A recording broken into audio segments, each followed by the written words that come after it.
Bienvenidos a Ketsaida Podcast, episodio número 7. Hoy tenemos con nosotros la primera amiga de Ketsai, podríamos decir, ¿no?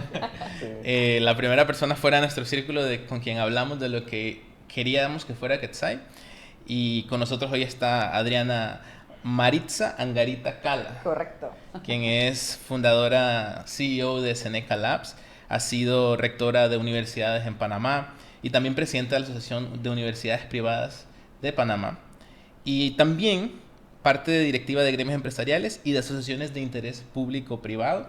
¿Cómo estás, Angarita? Muy Adriana. bien, muy contenta de estar aquí con ustedes y pues ver cada vez crecer más ese pequeño espacio que vimos en aquel momento. ¿Te acuerdas? Sí, me acuerdo muy bien. ¿Cómo fue esa historia desde tu percepción? Mira, fue muy interesante porque me llamó mucho la atención tu approach, ¿no? Ujú. Que fuiste la primera persona con la que tuve contacto. Nos encontramos en un evento donde di una pequeña charla sobre lo que significaba iniciar este tema en una empresa y los desafíos que había. Y particularmente venía trabajando el tema de tech, porque presido el capítulo de Panamá de EdTech, ¿no? Y precisamente cuando hablábamos en esas reuniones y se hablaba de Panamá, yo siempre quedaba como, en Panamá no hay EdTech. Entonces, o sea, me quedaba como, ¿qué hago para ayudar a Panamá a que tenga más EdTech? Porque estoy sentada con Brasil, con Argentina, con Colombia, con México, que sabemos que es pues, Claro. efervescente. Y cuando te acercaste y me dijiste, y dije, caramba, sí hay EdTech en Panamá, lo que pasa es que no las conozco. Y la verdad me llenó de mucha emoción saberlo. Y pues también muchas ganas también de ayudar, porque desde mi experiencia como emprendedora sé que no es fácil. Wow. Yo recuerdo eso, recuerdo la primera vez que hablamos, bueno, que te conocí fue por Zoom, fue por video y Sí. nos Reunión. comentaste eso como lo bonito que era emprender y lo arriesgado que era y que fuéramos con calma. Me acuerdo que en algún momento dijiste como que teníamos que, como que no renuncien todos de una vez, sino que vayan uno por uno, organícense y eso fue lo que hicimos de hecho, porque nosotros fuimos, cuando esto empezó a cuajar bien, empezamos a dejar las cosas uno por uno, o sea, nos fuimos turnando para poder lograrlo y mira, funcionó el consejo. Sí, de hecho, podríamos decir que tú fuiste de nuestras primeras mentoras, la primera prácticamente. Sí. Y yo lo vi muy claro. Normalmente esto de Ketsai, yo identifico como un poco el camino antes de caminarlo, ¿no? Eso es lo que uno tiene que hacer. Y cuando yo te vi hablando de educación, te vi hablando de tecnología, te vi como un poco haciendo eco de lo que nosotros habíamos conversado aquí en privado. Cuando bajaste de ahí arriba, yo dije, tengo que conocerle, tengo que decirle qué estamos haciendo, ojalá le parezca interesante, ¿no? Y también me llamó mucho la atención de que, o sea, fuiste muy abierta a escuchar lo que estábamos construyendo, porque en ese momento era, o sea, Era lo primerito, era lo primerito, que se era estaba el que gestando salía. ese bebé ahí apenas. Sí, sí, sí. Y yo me acuerdo que lo que tenía en el iPad era un screenshot de cómo se veía el Quetzal, pero el anterior, el que era Sí. homeschool, Ujú. eso, ¿no? Entonces, nada, para mí, agradecido desde ese momento y desde siempre que hemos estado ahí manteniendo la comunicación. Sí. No, muy interesante, la verdad que los felicito porque en ese momento que hablamos, yo fui emprendedora casi que, no sé si por oportunidad o por, depende cómo lo veas, ¿no? Pero fue porque finalmente terminé mis periodos como rectora en pandemia. Entonces no tenías como muchas opciones de empleo, digamos, era un momento muy incierto, entonces prácticamente que tuve que hacerlo. Ustedes tenían la opción de, tengo mi trabajo, estoy bien, o sea, doy ese salto. Y ese cambio me parecía importante porque muchas veces en la vida del emprendedor tú te preguntas, ¿será que me vuelvo a emplear? Porque a veces es tan difícil que tú dices, ¿será que sigo en esta lucha? ¿No sería más fácil tener mi cuenta bancaria fija Claro. mes a mes y preocuparme por lo que pase, pero por lo menos tengo garantizado eso? Eso pasa mucho en la mente de un emprendedor y al escucharlos y ver lo interesante de su apuesta, también pensaba en que tras bambalinas hay muchos temas financieros, administrativos, de marketing, de ventas, que no tienen que ver con el producto. y que son los que hacen que muchas veces esto funcione o no. Sí. Así que fue muy chévere acompañarlos y me dio mucho gusto cuando me contaste que ya habías dejado tu trabajo, porque Sí. lo hablamos creo que era por chat o por LinkedIn, Sí, ya ni me sí, sí. acuerdo, que te dije, wow, ya lo soltaste. Dios, qué bien, esto va bien entonces. A veces nosotros pensamos como, estas conversaciones son normales, yo me imagino que de founders, ¿no? ¿Será que lo solté muy temprano? ¿Será que hubiera esperado un poquito más? Pero siempre llegamos a la misma conclusión de que a veces te puedes sentir muy cómodo con tu trabajo y si no tienes esa necesidad de hacerlo funcionar 100% tal vez tomas las cosas más suaves. Ujú. Y cuando ya dejas el trabajo es como que esto es lo y tengo que hacerlo funcionar porque no hay de otra, ¿no? Ujú. Yo también creo que eso es bien importante, ¿sabes? Tomar la decisión no es fácil, la que sea. Ujú. Tomar una decisión significa renunciar a cosas. Ujú. Y eso siempre son las decisiones en la vida. Pero yo creo que el secreto está en que cuando tomes la decisión, ya te vayas con ella. No pienses sería sí, sería no. Ujú. Porque ahí es donde empiezas a dudar y pierdes como el impulso que necesitas para que la cosa funcione. Ujú. Tienes que comprometerte. Y que esta decisión la tomé, es la mejor que podía haber tomado y para adelante. Porque si no, es muy desafiante poder tener la fuerza Sí. que necesitas. Claro. Pero bueno, creo que nos gustaría empezar, cuando me puse a pensar un poco sobre esta conversación, pensé que era importante conocerte un poquito más, tanto nosotros como las personas que nos vean. Porque sé que tienes muchos años trabajando en Panamá en educación, sobre todo esa transición a educación superior al trabajo. Pero, ¿de dónde viene Adriana Garita? ¿Dónde creciste? ¿Cómo fueron esos primeros años? Y eventualmente esa evolución hacia el mundo educativo. Pues mira, yo soy colombiana, nací en Socorro, Santander, el pueblito donde se dio el grito de independencia de Colombia. Wow. Santander es muy conocida por las mujeres bravas, dicen en Colombia. Yo no creo. Mi esposo lo confirmaría, Pero no está aquí para pero no sé confirmarlo. qué la confirma, así que dejémoslo en duda. Pero sí es un espacio donde la mujer generalmente es fuerte, física, de carácter, y es como matriarcal. Entonces está llevando adelante proyectos, hijos, no depende necesariamente de un... Bueno, Adriana, pero con esa descripción te estás describiendo a ti todo lo que has hecho, ¿no? Y cómo... Entonces de ahí viene un poco la raíz, ¿no? De emprender, de Ujú. ser capaz, de sentir que uno es capaz, de que tiene la fuerza. Empecé chiquita familia, desde los 22 años tuve mi primera bebé y ahí pues inicia casi recién egresada de ingeniería de sistemas, que era pues en el momento la carrera del futuro. Sí. Entonces como que siempre el futuro ha estado en mi cabeza, ¿no? Un poquito desde esa toma de decisión, porque no era mi carrera elegida, no era la que naturalmente hubiera tomado. Ujú. Fue una carrera de oportunidad. Claro. Y es muy diferente a la que yo hubiera tomado, que era psicología, como por ese ámbito más de la parte social. Una preguntita ahí. ¿Crees que si no hubieras empezado con esta carrera, hubieras terminado en educación? Mira, yo creo que quizás no. Yo creo que para mí educación fue esa forma de volver a mi raíz, a lo que me gustaba, porque al final educación es el comportamiento humano, el cómo poder transformar a una persona. Tiene que ver mucho con su parte psicológica, con el cognos, con toda esta parte que es lo que a mí me apasionó de la educación. Pero creo que el haber estudiado sistemas me dio un pensamiento estructurado.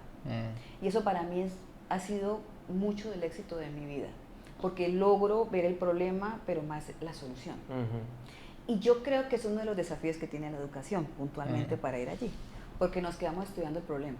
Y hablamos del problema y lo reunimos, pero no lo solucionamos necesariamente. Nos encanta discutir el problema. Sí.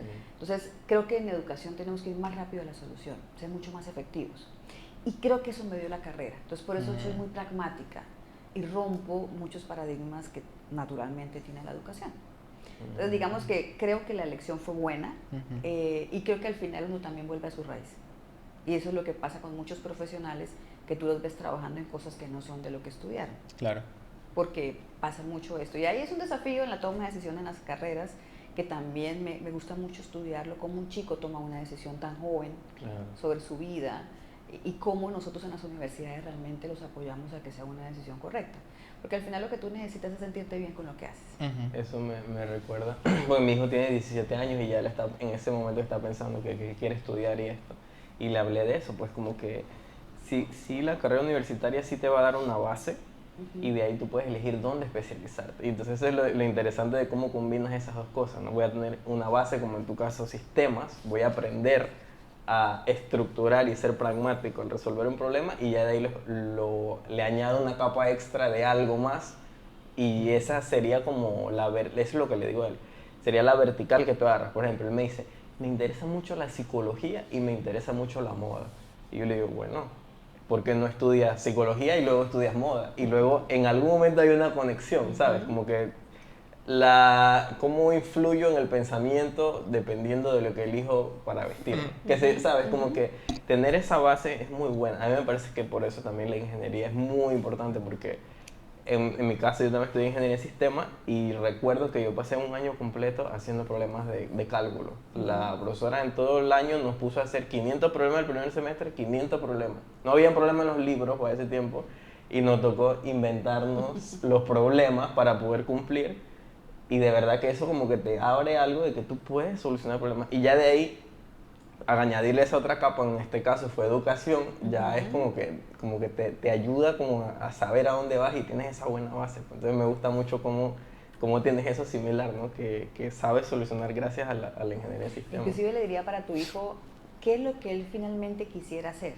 Porque para mí eso podría ser la base de lo primero que tú hagas. Yo estoy de acuerdo contigo, no sé si otra carrera sea la solución, pero si no, sí algo posterior que te enfoque en eso que te gusta. Por ejemplo, si a tu hijo le gusta es diseñar, cuando hablamos de moda, ¿qué es lo que le gusta?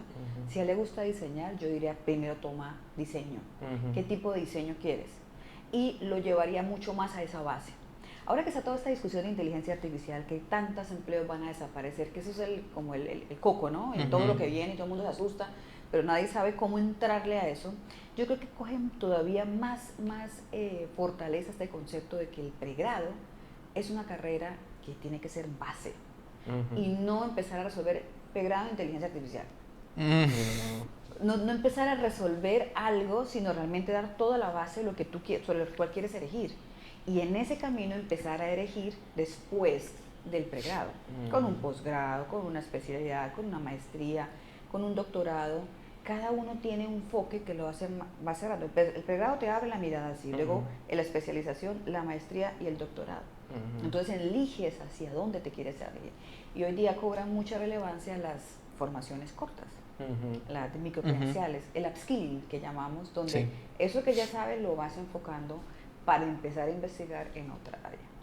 No me quiero alejar mucho de tu historia, quiero volver allá, pero es que aquí se me abre otro debate que es muy interesante y quiero aprovechar que estás acá. Es el hecho de, hablamos de inteligencia artificial, hablamos de diferentes carreras, esa especie de proyectos interdisciplinarios y cómo conectar una con otra, pero últimamente también se habla de que tal vez la educación superior es muy larga, tal vez no es tan necesario pasar tantos años, el mundo ha cambiado. ¿Cómo tú ves eso? O sea, ¿sigue siendo tan relevante o tú crees que depende de cada quien? Mira, mucho de lo que yo he enfocado mi carrera actual y mi empresa y lo que estamos tratando, yo sí creo que las universidades son importantes. ¿Okay? Yo creo que ese debate también está, si es necesaria la universidad. Porque hablamos de que Google te puede sacar una certificación y te asegura competencia que no te asegura quizás la universidad. ¿Qué ha pasado con las universidades? Que las universidades tienen dos grandes líneas.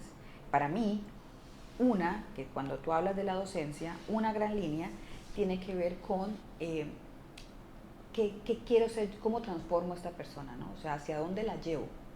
Y la segunda, cómo genero más conocimiento. En Latinoamérica, usualmente en nuestras universidades, esa parte de generar conocimiento no la trabajan tanto. Más nos enfocamos en la parte de transformar a la persona. Y esa transformación tiene dos vertientes. Lo que es como ser y lo que quieres saber. ¿Okay? Entonces, si tú lo ves de esa forma, yo creo que las universidades son necesarias, pero las universidades que hagan bien ese trabajo. Claro. Que no necesariamente pasa en Latinoamérica, al contrario. Eso era lo que te iba a preguntar. Tenemos mucha pluralidad de universidades que no tienen tan claro esto. Yo no quiero juzgar si lo hacen porque son malos o buenos, no tienen tan claro esto. Y tenerlo claro significa también haberlo estudiado, saber lo que están haciendo y contratar personas que sepan lo que están haciendo. Entonces, si no lo tienes, entonces se vuelve ¿para qué? Ahí es donde empieza esta duda. ¿Será que las universidades hacen sentido? ¿Por qué no mejor me voy a un curso de Google que me asegura y va a asegurar la empleabilidad? Pero hay una parte muy importante que son hablamos de las tres, de esas otras dos, que es generar conocimiento y formar al ser humano. Yo creo que en esta formación del ser humano hay mucha necesidad de las universidades, pero hemos perdido el norte de esa formación del ser humano. Entonces pensamos en las materias relleno, que nadie quiere tomar, que nadie quiere dar y que todo el mundo cree que no sirven para nada, pero que están ahí. Por ejemplo. Mira, te puedo decir, cuando tú hablas de ética, entonces todo el mundo no son materias relleno. Cuando hablas de todo el mundo las ve así, hasta la universidad las ve así. Entonces no las ve con relevancia. Claro. Entonces fíjate la diferencia cuando tú conceptualizas lo que haces en estos tres nortes. No, el ser es muy importante. Entonces empiezas a darle una categorización diferente. ¿Qué voy a hacer? ¿Cómo aseguro que ese ser que yo tengo aquí es diferente? Son las más complejas. Pero cómo transformas a un ser humano es bien complejo. Sí. Pero para las universidades se vuelve una materia más de 3 créditos donde simplemente entregamos un contenido, porque hace parte de un plan de estudios que me aprueba una universidad bajo una regulación y empieza toda la cadena. Entonces, esa claridad siento que es muy importante porque ahí hay que dedicar tiempo. Y en este momento de inteligencia artificial, los chicos están expuestos a la inteligencia artificial y es una herramienta muy poderosa, pero hay que saber manejarla. Sí. Por eso creo que en este momento los que mejor la pueden manejar son las personas de más de 40 años en el uso, porque hay una construcción como ser humano y una experiencia que te permite discernir y no solamente abismarte por la novedad. Ahí caen mucho los jóvenes, ¿ok? Interesante. Entonces creo que es muy importante formar a ese ser. Obviamente esto irá bajando a medida que hay muchos chicos como ustedes que son jóvenes pero tienen un criterio muy diferente, que están haciendo una explotación de la herramienta para un producto o para algo. Pero si vamos a ver a los chicos, hoy día consultan no van al médico, no van al psicólogo, todo es ahí y creen fielmente todo lo que les dicen. Entonces hay que aprender a usarla y eso hay que hacerlo en la universidad. ¿Quién más lo va a hacer? Sí. Y el saber qué hay que hacer, la universidad lo hace con el estudio, que es la otra fase, que es la investigación, donde empiezas a entender cómo está cambiando la sociedad. Cuando estudias el fenómeno, ¿quién está estudiando el fenómeno? ¿Las empresas que producen inteligencia artificial? No, ellos están sacando cosas a lo loco, ni saben si eso... Si nos estrellamos no importa, pero vendan. Entonces, ¿quién lo está haciendo? Sí. Son las universidades las que lo tienen que hacer. Sí, estaba viendo una noticia justo hace como 2 semanas de eso mismo, ¿no? Por ejemplo, ahorita con la inteligencia artificial lo que más se necesita son servidores y servidores para correr. Y OpenAI, que son los que hacen ChatGPT, lo que han hecho es que como tienen tanta demanda, le quitaron servidores al equipo de investigación, que son los que están probando si es segura, que están viendo qué es lo que sigue, para poder satisfacer la necesidad, porque hay una escasez ahorita. ¿Y cuál es la consecuencia de eso? Es que estás sacando funcionalidades, pero con menos gente, y cuando las sacas no tienes suficiente para poder probar todo lo que viene en ella, pues. Entonces ahí viene algo interesantísimo, porque tenemos tecnología que no sabemos todavía completamente cómo funciona. Y ese tema a mí me fascina. Eso ¿Y sabes por qué lo hicieron? ¿Por qué tomaron esa decisión? Lo que pasa es que ahorita lo que entiendo es que hay una escasez de servidores. Entonces tienen muchas, o sea, le están pidiendo demasiado, muchos usuarios, y entonces ellos tienen que priorizar a los que están pagando versus a los investigadores. Y eso te sale a la luz, eso es lo que nos dicen. Ajá. Pero si yo miro un poquito detrás, es porque no es una prioridad para ellos la investigación. Claro que no lo es. También. No es una prioridad. Sí.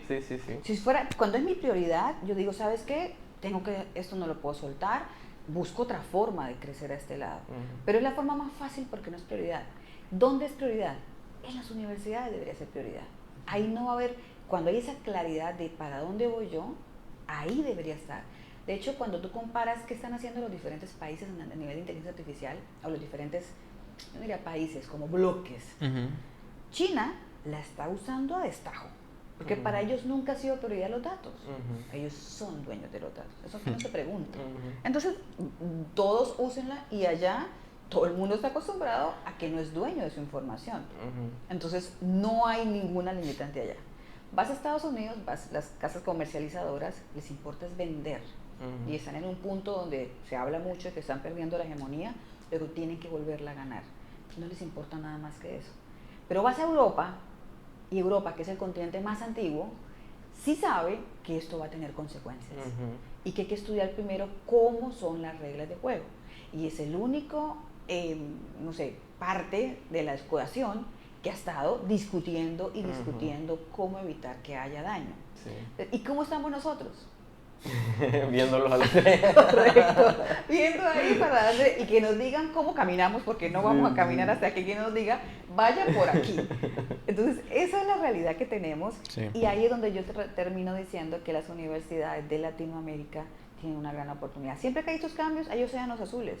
Bueno, hay que identificarlos y trabajar.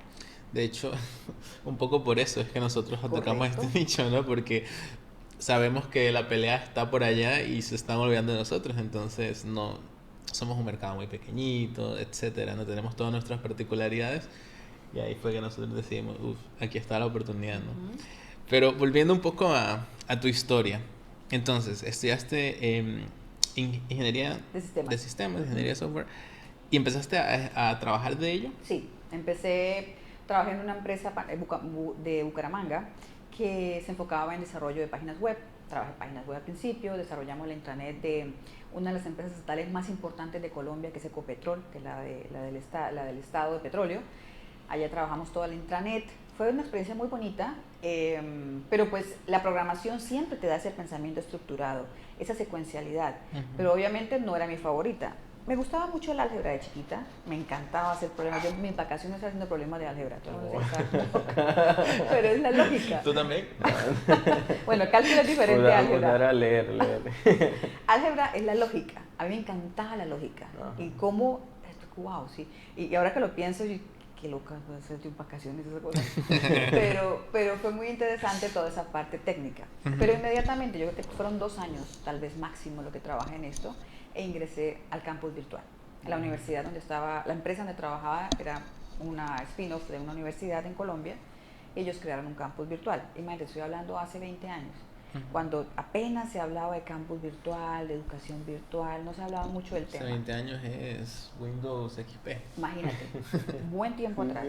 Y ellos empezaron con todo ese cuento y pues me trajeron y ahí empecé todo ese bonito mundo de la educación, porque yo era la encargada de hacer toda la parte de los libros electrónicos. Nosotros construíamos libros, en su momento, pues obviamente, lo mismo, ¿no? Materiales de educación, pero teníamos un producto físico. En ese momento, que terminaba la librería nacional del país, que tenía un ISBN, era un proceso muy bonito, y desarrollamos los primeros 5 registros calificados de una carrera virtual en Colombia. Eso estaba apenas empezando. Entonces hicimos toda una parte de auditoría, yo era auditora interna también, nos certificamos con ISO. Entonces fue todo un proceso bonito de hacer las cosas bien en educación. O sea, no solamente tener matrícula y entregar un contenido, sino un poquito más allá. Hacíamos investigación virtual. Es como que de ahí nace esta, yo no sé si llamarlo rigidez, pero sí esta claridad mía de que la educación tiene que hacerse bien, de que no se puede tomar a la ligera, de que hay que hacerla con mucha responsabilidad. Y pues me embebí allí durante varios años y después, digamos, los dueños de la universidad o la familia que creó la universidad me dijeron, oye, tenemos una universidad en Panamá que quisimos empezar como una nueva universidad. Hemos tenido algunas dificultades, no es fácil en otro país, una cultura diferente, por más de que somos parecidos, somos muy diferentes. Y va a empezar el proceso de acreditación en Panamá, es decir, tenemos que ordenar esto o desistir de la idea. Okay. Y me invitaron a Panamá. Entonces, ¿ese fue tu primer gran desafío? Tremendo. Te digo que yo dije, adentro me decía, no, porque, y te voy a decir algo que no va a ser muy popular, pero cuando tú comparas Colombia y Panamá en educación, obviamente Colombia tiene más avance en materia de educación. Entonces, si tú estás en el mundo de la educación en Colombia y te vienes al mundo de la educación en Panamá, podías sentir que estás retrocediendo. Claro. Entonces, eso fue un momento, y de ahí un poco lo que te digo del Océano Azul.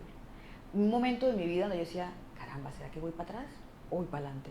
Porque es una oportunidad de llegar a liderar algo, pero en un país que tiene muchos desafíos en esa materia en la que yo quiero crecer. Entonces, fue una decisión difícil. Afortunadamente me dijeron, no, vete con toda tu familia, porque siempre ha sido un deal breaker, ¿no? Sola no vengo ni de fundas, tenía chiquitos de 9 y 11 años. Y fue un momento familiar. Yo desde ahí he aprendido que cuando tú tienes que tomar una decisión, lee las señales. El mundo se va abriendo hacia donde tienes que irte y tú simplemente fluye con él. Cuando encuentras muchas trabas, por ahí no es. Y se empezó a fluir todo. Íbamos a cambiar a mis hijos de colegio, teníamos todo el papeleo listo de cambio. Mi esposo trabajaba en Ecopetrol y podía hacerlo remoto. Y mi esposo me dijo, vamos. Y así empezó mi aventura en Panamá hace 15 años. Wow. Ese apoyo, inciso startup, founder mode, ese apoyo de la familia al tomar ese tipo de decisiones, ¿crees que es fundamental? Fundamental. O sea, por ejemplo, si en tu caso hubiera habido un tipo de resistencia, ¿sientes que tal vez no lo hubieras hecho? Posiblemente no. Me considero un poco insegura, un poco bastante insegura, solo que lo acompaño con un sentimiento de valentía. Que quienes me rodean dicen, no, es muy valiente. Uno mismo no lo ve, porque no es fácil para uno, pero en el fondo tengo miedo, soy insegura. Y siempre está.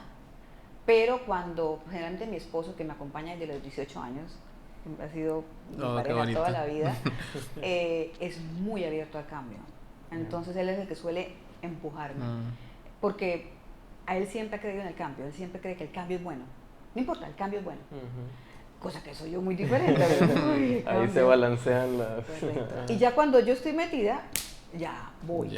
Ese es como que ha sido, y sí, muy importante. Porque siempre vas a tener muchos miedos al tomar una decisión como founder, como cualquier inicio de proyecto. Pero si tienes a alguien que te dice, y no tiene que ser, porque él no me dice, no, tú puedes, toda esa cosa bonita, no me la dice. Pero sí como que me dice como, ¿qué vas a perder? Sí. Te da valentía, él me inyecta valentía en su forma. Qué bueno, qué bonito. Porque yo considero, a ver, yo creo que Andy y yo coincidimos en esto, o sea, para nosotros la familia es súper importante, o sea, nosotros no hubiéramos empezado a hacer esto si no se nos hubiera apoyado de que lo vamos a hacer todos juntos. Porque así somos, o sea, para que esto funcione tenemos que estar todos involucrados, si no va a ser como una discusión en casa de qué estás haciendo, esto, lo otro, y no voy a poder concentrarme y no va a funcionar. Entonces, tener ese apoyo para nosotros ha sido fundamental. Entonces, ahora que tú lo mencionas, por eso hice esa pequeña pausa, ¿no? Porque es que me parece que es así, no hay de otra forma, a menos de que tu personalidad sea otra y tú hagas lo que tengas que hacer sin importar nada más, ¿no? Pero en nuestro caso. Pero al final, yo creo que puede ser posible, pero la sostenibilidad de lo que haces tiene que ver mucho con eso también. Porque ser founder no es fácil. Claro. Y está siempre ahí. Ese estado de fuerza, de romper, de crecer, no es permanente. Y tú necesitas tener soporte cuando ese estado se termina o cuando estás en el up down. ¿Quién te ayuda en el down? Es importante tener, no necesariamente familia, esposo, hijos, pero sí un círculo, un apoyo. Correcto. Muy importante. Súper. Bueno, entonces estamos en esa etapa de los desafíos, ¿no? Llegas a Panamá y ¿con qué te encuentras? Un reto bien grande. Yo siempre he sido muy positiva. Cuando veo las cosas, la veo optimista. Tú veo una cosa partida, uy, aquí se puede hacer un montón de cosas. En lugar de, no, se partió. Siempre, y es natural. O sea, es algo que no es que me imponga o lo haga necesariamente. Creo que eso viene más de la juventud. A medida que te haces grande, como que ya no lo ves tan optimista. Pero sí lo vi un proyecto bastante frágil cuando llegué a Panamá, que necesitaba mucho esfuerzo. Pero lo vi como una gran oportunidad. Panamá me mostró a mí una realidad que no había visto cuando tomé la decisión, y es la oportunidad que es Panamá. Panamá es un país que te da una plataforma al mundo. Donde estaba en Colombia era muy cerrado, muy interno, muy local. Panamá te abre el mundo, tiene una oportunidad muy grande. Puedes conectar fácilmente porque es pequeño, tienes posibilidades de acceso. En Colombia, para irme a darme a encontrar con la ministra de Educación hubiera sido la vida entera. Claro. Acá lo podías hacer mucho más fácil, podías llegar, si traes buenas ideas, tienes posibilidades. Te sientas 2 días en el despacho y eventualmente hablas con ella. Y inclusive como mujer, Panamá te abre muchas puertas, porque es uno de los temas que a veces también estaban en mis conversaciones. Y como mujer, no, Panamá no tiene sesgos, y eso es una gran oportunidad. Entonces empecé a ver toda esa oportunidad, que era empezar a conectar. Era un momento también disruptivo para Panamá porque salía la ley de acreditación. Entonces todo el mundo estaba en caos. ¿Qué año era esto? Eso era 2010. cerrando 2010. 2010. Porque es que cuando mencionaste acreditación, recordé esa época cuando tú estabas en la universidad, yo estaba Había que pronto a hacer entrar, portafolios y y había que cosas. hacer portafolio, o sea, es Guardar exactamente. todos los parciales y la práctica. Correcto. Y la actual ministra fue la que sacó ese Ujú. decreto de acreditación Ujú. y luego vino pues toda la ejecución, ¿no? Entonces había un poco de caos, yo traía una experiencia de mis procesos de acreditación, tenía un bagaje que me ayudaba a hacerlo rápido y bien. Lo que habías dicho, que habías hecho antes con los ISBN y eso, ¿era una acreditación? ISBN es más como cuando haces un libro, Ajá, cuando te es lo un libro registran. te lo registran, Ajá. correcto. Entonces queda como el registro oficial del libro. Ok. Pero sí tiene, digamos que al final la acreditación, ¿qué es? Es que tú puedas demostrar que lo que dices en tus discursos y en tu misión y tu visión, lo estás haciendo. Okay. Es demostrarlo. Entonces, para mí la calidad siempre ha sido eso, demostrar lo que digo, demostrar que hay un buen producto, pero tienes que demostrarlo. Y en educación es difícil porque estamos hablando de personas. Entonces, ¿hasta dónde la universidad tiene la responsabilidad cuando tú has visto a tus compañeros? Recuerden ustedes en su salón de clase, 30 personas, el mismo profesor, el mismo contenido, resultados muy diferentes. Entonces, no es fácil demostrar calidad en la educación porque depende también del estudiante. Pero, ¿qué es lo que la universidad hace para tratar de garantizar de que todo estudiante tenga eso que dice? Entonces, eso es la acreditación. Entonces, con esos conceptos, fíjate que es mucho más pragmático que lo que tú has escuchado de acreditación. Tú le preguntas a cualquier persona de acreditación y te va a decir, no, hay que hacer unos indicadores, unos estándares, y te habla de toda esa parte, y hay que hacer registros y evidencias. Para mí la acreditación es esto otro que les estoy contando. Entonces, por eso, desde Seneca Lab la trabajamos así. ¿Cómo ayudamos a las universidades a que sean coherentes? Yo no tengo que, la acreditación no te pide que te comprometas con todo, pero lo que dices, cúmplalo y demuéstralo. Y no somos muy buenos con la de demostrar, no somos muy buenos con los datos. En las universidades es donde más información hay y donde menos la usamos. Entonces, todos esos elementos los veía, fueron una gran oportunidad para mí. Entonces, en un momento de discusión, donde no sabían muy bien técnicamente qué hacer, mi voz era una voz que daba una imagen diferente a lo que se venía, el monstruo que se venía. Y encajé rápido en el sistema. Los rectores me abrieron la puerta. En ese momento estaba el rector de la Universidad de Panamá, el doctor Gustavo García Paredes, que en paz descanse. Y él a mí me dio una gran oportunidad. Entonces, hay, digamos, una persona en su vida tiene muchas facetas, ¿no? Y cada quien conoce una faceta, depende del momento en que llegue. Pero la mía fue conocer esa faceta de él, donde él me vio con fuerza y me vio con mucha... Yo soy una persona muy consistente. Lo que te digo hoy, te lo digo mañana, y si me equivoqué, te digo, me equivoqué por esto. Y eso le pareció a él muy interesante, en esa complejidad del momento que tenía. Y pues ahí empezó mi carrera, donde sabía que no iba a acreditar la universidad, porque tuve que llegar a levantar edificio, saqué un doctorado en construcción, porque tuve que construir un baño, porque no tenía las especificaciones, poner un edificio funcional, levantar expedientes de estudiantes con una rigurosidad, reunirme con estudiantes, habíamos tenido un error en una toma de decisión, habíamos abierto un grupo en David que no lo podíamos abrir, y ya los chicos habían completado la carrera. Entonces si le dabas el título te cerraban la universidad, y si no le dabas el título te linchaban. Entonces, ¿cómo se navega eso? ¿Cómo haces? Imagínate. Entonces, tienes que lidiar con cada uno. Y nadie quiere tomar una decisión. Esa es otra cosa que también aprendí. Tú tienes que tomar decisiones. Así sean lo que sea, tienes que tomarlas. Sí. Y nadie tomaba una decisión con ese problema. Todo el mundo lo miraba, ay, yo no sé qué vamos a hacer. Hay que tomar una decisión. O sea, tienes que, y tener. Entonces fue toda una negociación muy interesante con autoridades, con los chicos.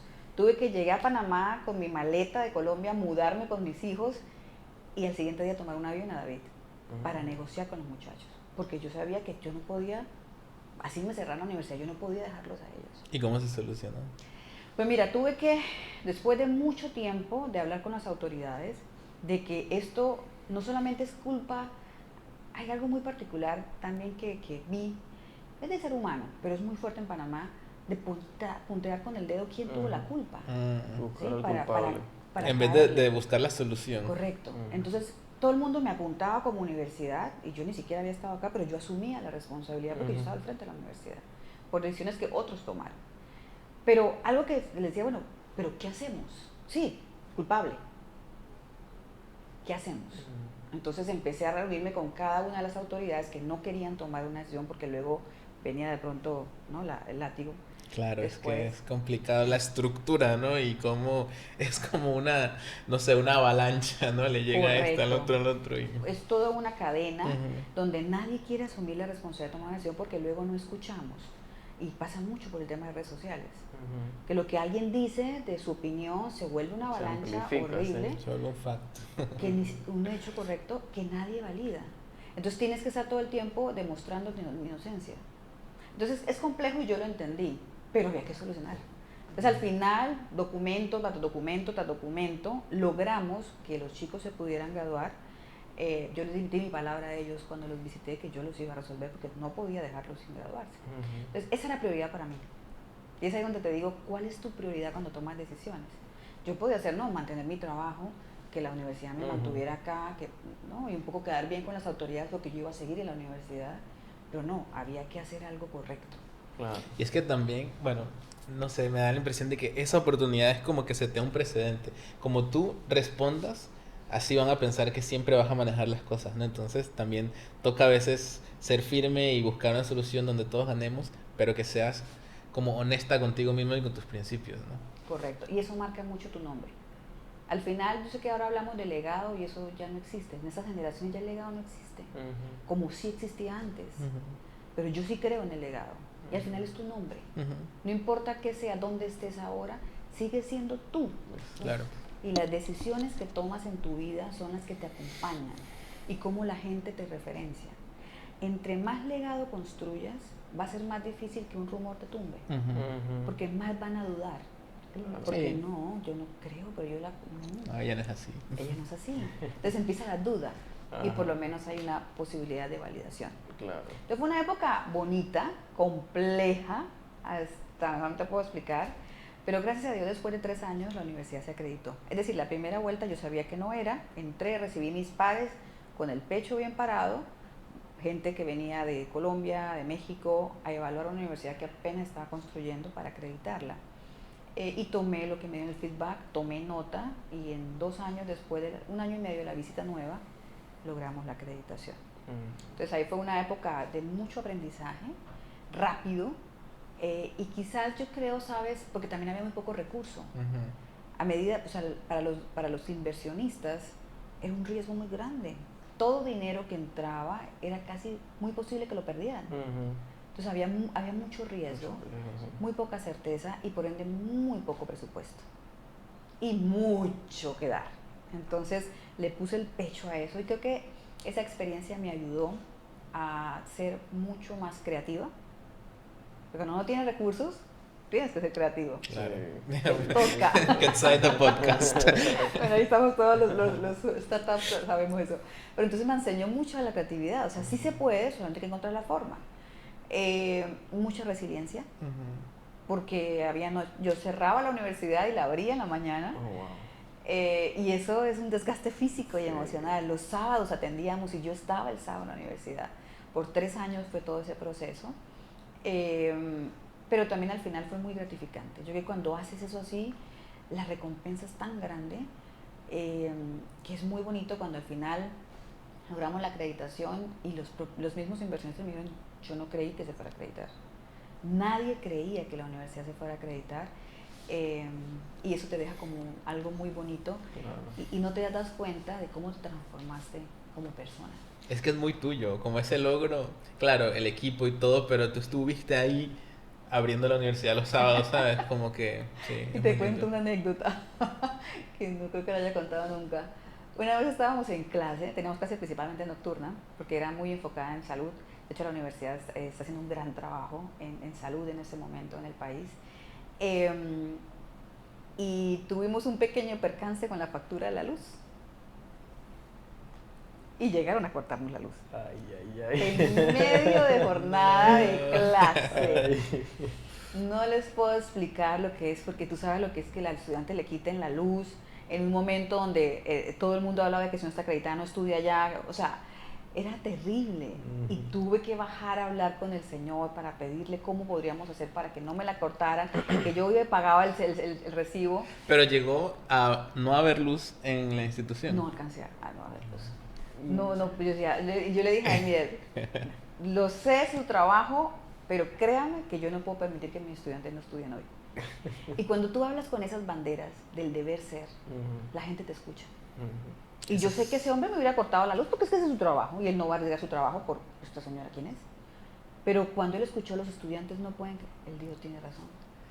Cualquier cosa se puede hacer. ¿Sabes qué? Ahí, tocó una eso es un tecla. inciso. Andy siempre me dice esto. O sea, como nuestra escudo es la educación y nadie se va a meter con la educación. Esto, y es así. O sea, nosotros esto lo hacemos por la educación y los objetivos que tenemos son muy nobles. Entonces, puede gustar más o menos, la gente puede resistir el cambio, pero nadie puede negar que nosotros estamos dejando todo por el propósito común de la educación. Entonces, cuando alguien como que quiere estar en contra, bueno, de la educación, estás en contra de la educación y nadie se va a poner en contra de la educación. Y si lo logras bajar a algo pragmático, más fuerza tienen tus palabras. Porque generalmente cuando hablamos de educación es muy etéreo. Entonces como que todo el mundo tiene la bandera de la educación, pero ¿qué es? Al final, ¿qué estás cambiando? Entonces cuando logras aterrizar algo concreto, es más fácil para la gente conectar contigo. Sí. Para ese señor era sencillo. Entonces, yo le dije, 50 muchachos van a ir para la casa sin poder tener clase, joven. O sea, ayúdeme. ¿Cómo Ayúdeme. hacemos? Si yo le digo, usted está trabajando por la educación y este país va a ser mejor, el hombre va a decir, Claro, claro. suerte, correcto, inmediatamente. Pero cuando le dije claramente, él se dio cuenta que él sí hace parte de eso. Es como logras que la gente se sienta parte de ese logro tan importante, que es un derecho, que todos estos temas que hablamos detrás, pero que al final son personas. Eres tú, soy yo, muchachos. Sí. Eso es, cuando lo logras bajar a eso, conectas con la gente. Sí. Entonces, pasó esa etapa, ¿no? Universidad de Santander en Panamá, se lograron los objetivos. Correcto. ¿Cuándo transicionas al próximo reto? Pues mira, cerrando la etapa de la acreditación, sale esta oportunidad en la Universidad del Istmo, una universidad muy diferente. Yo venía, te soy sincera, un poco cansada de lo que es una empresa familiar, donde las decisiones son diferentes y por la forma en que yo trabajaba me frustraban en algunos momentos. Y sale esta oportunidad de una universidad corporativa, donde el propietario de una corporación americana, con unos estándares ya estos detrás financieros, administrativos muy altos, que yo no conocía, no manejaba. Y pues obviamente en un proceso de acreditación, con mucha fuerza en lo virtual, que sí me encantaba. De hecho, cuando hice la pata en Colombia de esto del campus virtual, me formé, hice una maestría en e-learning, que en esa época, ¿e-learning qué es? Nadie sabía que era e-learning, eso fue en el 2010, imagínate, hace 16 años. ¿Cómo lo visionaste? ¿Cómo dijiste esto es lo que viene? Porque lo que estaba haciendo me significaba mucha responsabilidad. Entonces, ¿cómo voy a hacer esto bien? ¿Que va a impactar a cuántas personas si yo no sé lo que estoy haciendo? Sí. Tengo que estudiar. Y en ese momento hizo mucho sentido estudiar en la mejor universidad virtual del mundo, que es la Oberta de Cataluña. Una universidad que se creó virtual en Europa, en España, y toda la vida fue virtual. Y eran los especialistas. Fue una de las épocas más gratificantes de mi vida. Aprender de gente que sabe de todos los países, grupos de trabajo, noche, día, donde entendí que la educación también tiene que ver mucho con el estudiante. Yo tenía a mis chiquitos, y era mamá, trabajaba y cerraba mi canal de atención al público a las 9 de la noche. Y todos los días estudiaba a 9 a medianoche. Leía, estudiaba, me gustaba lo que estaba haciendo. Y también ahí entendí que educación tiene que ser una experiencia para la persona que estudia. Ahí lo aprendí como estudiante. Porque para mí no fue una carga, era un placer sentarme a las 9 de la noche porque tenía sentido lo que me estaban diciendo, era coherente, era nuevo, me motivaba, me llenaba de pasión. Y eso es lo que también aprendí del otro lado, que tengo que asegurar para el estudiante. Sí. Porque el estudiante debe sentirse motivado por estudiar y en gran parte tiene que ver con el profesor. En gran parte. Si tú le preguntas a mi hija, que terminó un doctorado en físico-química en Yale, más o menos toman de 6 a 7 años, ella lo hizo en 4 años y medio, generalmente se gradúan con 3 artículos, ella hizo 10, uno con la Nobel de Química. Y donde preguntas una cantidad de logros que ella tiene, yo digo, esta pelada, ¿cómo demonios llegó por allá? Y si tú le preguntas a ella, la decisión por la que ella estudió, hizo toda su carrera, fue por la profesora de química de 8º grado. Una profesora del Colegio La Salle de Panamá, que le enseñó la pasión por la química. De ahí, mira dónde terminó. Claro, hay mucho trabajo de ella. Pero es importantísimo, ¿no? Ese profesor que te toca una fibra en el momento correcto. Totalmente. Y los profesores a veces no son tan conscientes de eso, de ese poder que tienen. Entonces, para mí esa pasión, esa inspiración es lo más importante a enseñar a un docente. Ahora que soy profesora de la especialización en docencia superior, que estoy trabajando para enseñar a docentes a utilizar tecnologías en el aula, trato de meterme muy fuerte en eso. La gente llega, bueno, ¿qué herramientas vamos a aprender? Para eso tienes un tutorial en YouTube. A mí me gustaría hacer doble clic ahí, un poquito más de eso. Ahora dices que estás capacitando a docentes en estas herramientas. Nosotros vamos a hacer algo parecido pronto. ¿Qué consejo no te hemos comentado eso, sí. ¿Qué consejo nos darías, ya que has caminado por ahí, ahora a la hora de entrenar a docentes? Para darte contexto, se nos dio la oportunidad de que ahorita, en los próximos 15 días, vamos a capacitar a los docentes del programa Entre Pares, que son los que capacitan al resto de docentes de Panamá en tecnología. Les vamos a capacitar con Quetzal Teacher Lab, ¿no? Entonces, es la primera capacitación en la normal de Santiago y vamos a tener media jornada pues, para hablar de la herramienta y de ahí le daremos seguimiento, pero es esa primera toma de contacto. Nosotros, durante este año que ha pasado, hemos visitado muchas escuelas y hemos capacitado docentes de escuelitas pequeñas, ¿no? En grupos, 10, 20, a veces más, pero un poco manejable. Acá son 140 que van a estar con nosotros. Pues mira, yo tengo la experiencia de 3 etapas, desde 3 focos diferentes. La primera, he trabajado con colegios también en este proceso de cambio de mentalidad. Yo creo que es un cambio de mentalidad, más que una pericia técnica. Es un cambio de mentalidad, un cambio completo de mindset para el docente. Hemos dicho siempre que el rol cambia, pero hay que traducírselo a ellos. Y tienes que ponerlos a ellos en ese entendimiento donde ellos mismos se dan cuenta, yo ya no hago lo mismo.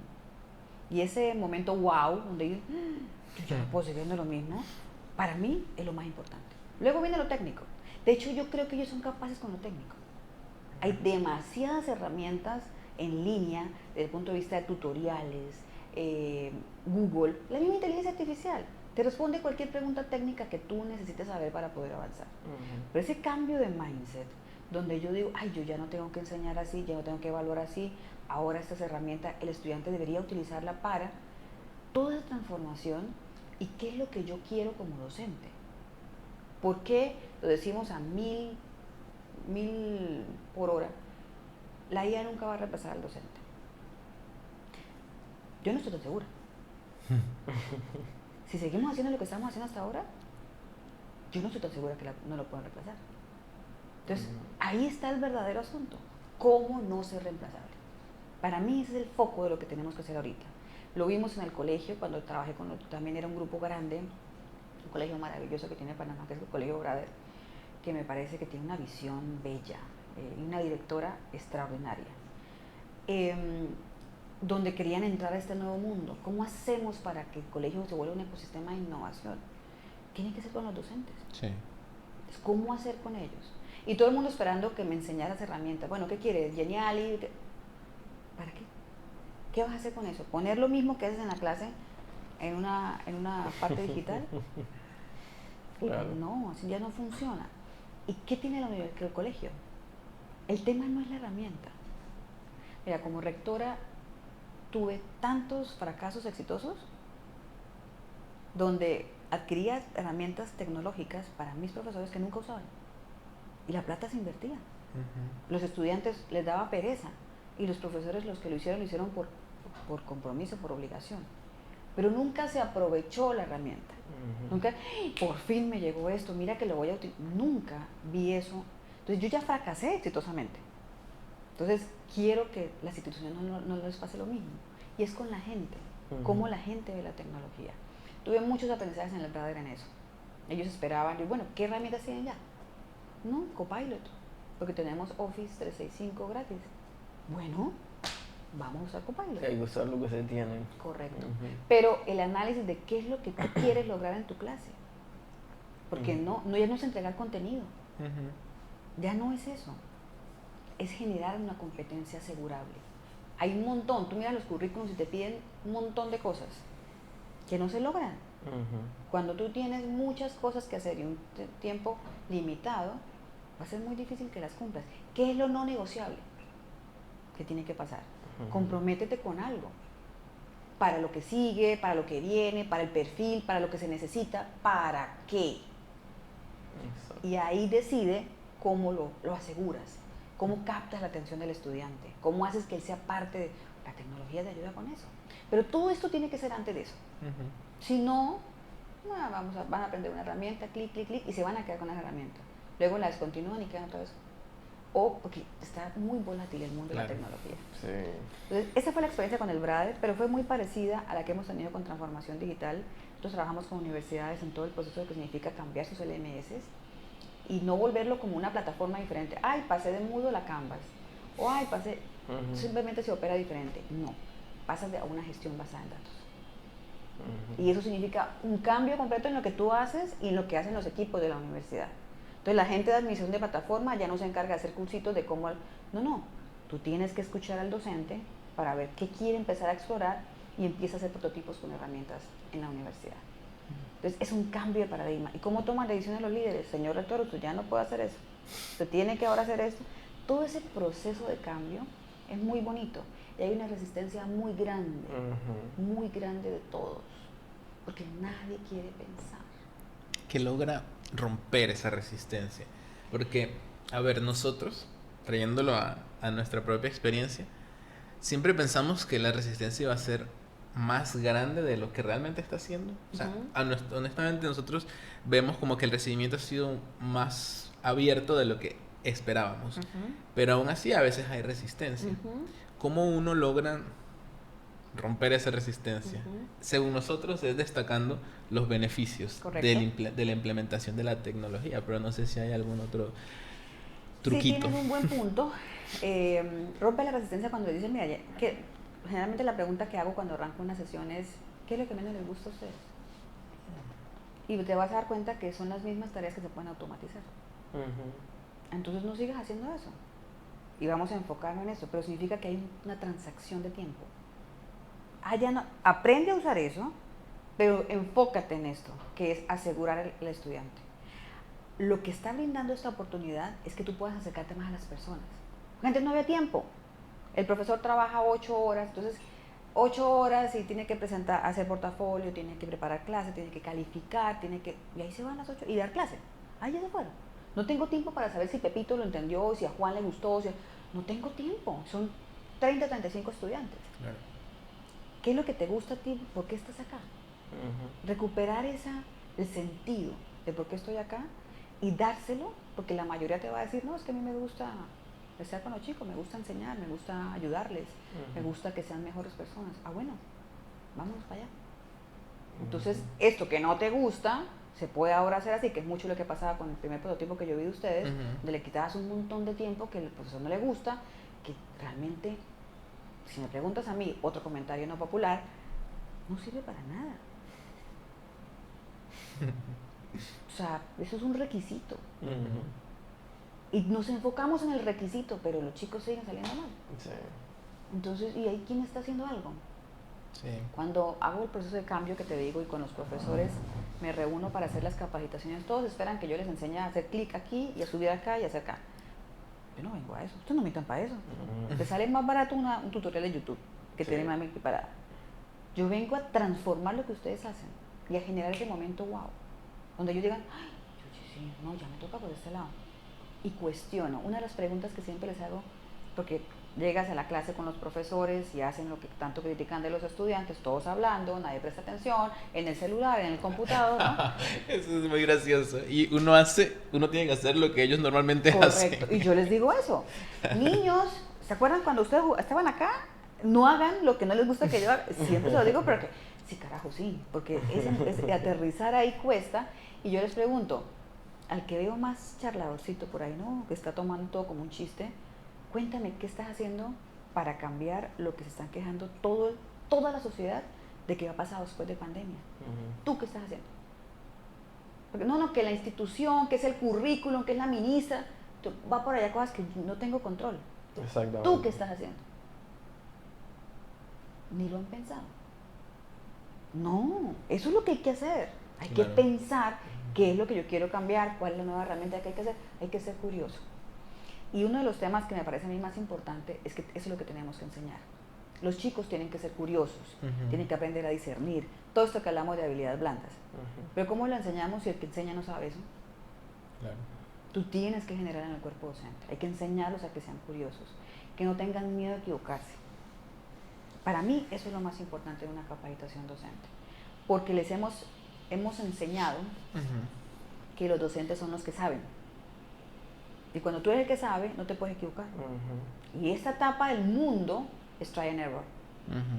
Tienes que equivocarte, pero no puedes quedarte quieto. Entonces, eso es lo que tenemos que transmitir a los docentes. Humanizar un poco la charla, ¿no? Como que ustedes se van a equivocar, nosotros nos vamos a equivocar, pero vamos a seguir aprendiendo y vamos a mejorar. Correcto. Y eso le tenemos que transmitir a los jóvenes, porque igual ellos van a pasar por lo mismo. Lo que hablamos al inicio, esta forma de startup, lo que hablamos al inicio cuando estábamos montando todo el set. No, ya hemos aprendido, me contaban, ahora ya tenemos práctica, ya hemos hecho esto, no sabíamos hacerlo. Eso es lo que hay que transmitir a los profesores. Porque las herramientas van a salir muchas, van a cambiar, los prototipos van a mejorar, van a tener otras cosas. Lo único constante va a ser el cambio en tecnología de aquí en adelante. Sí. Pero ¿qué va a hacer la gente con esa tecnología? Y olvídate que la tecnología no te va a reemplazar. Esa certeza no la tenemos. Ese es un miedo. Mira, nosotros somos mucho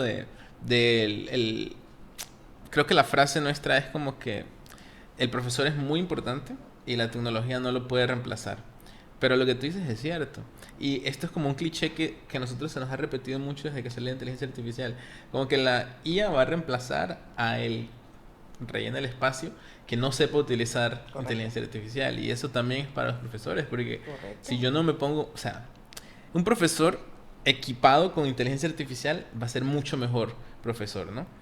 Pero inteligencia artificial sin por sí sola y un profesor por sí solo sin utilizar esta herramienta, pues puede complicársele, ¿no? Totalmente. Entonces ahí yo creo que está un poco el debate y valdría la pena, ¿no? Que los profes tengan esas ansias de aprender, que yo creo que la tienen después de lo que hemos visto, solo que, bueno, hace falta seguir despertando e empujando esa curiosidad. Y sabes que yo creo que también es un tema de sistema, porque yo creo que el tema no es o la responsabilidad o la obligación o la responsabilidad de cambio no está solamente en los profesores. Yo también creo que hay un tema de sistema, lo que hablábamos. Los cargamos con cosas que no son importantes y el día tiene 24 horas para todos.